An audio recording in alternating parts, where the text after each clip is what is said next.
This enormous woodpecker is as large as a crow. It's known as a pileated woodpecker.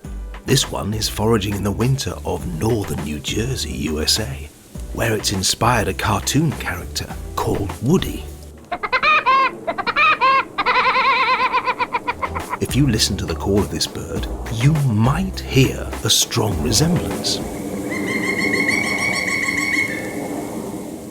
You can tell this one is a male because of the red stripe across its cheek. Also, while people think of woodpecker beaks all the time, they rarely think of their tongues, which are equally important. Woodpeckers use their tongues for grabbing food in trees. Pileated have relatively short tongues, which is why they excavate such big holes. They need to reach the bugs. But as you can see, they're still massive. Also, a major benefit of woodpecker tongues: cushioning.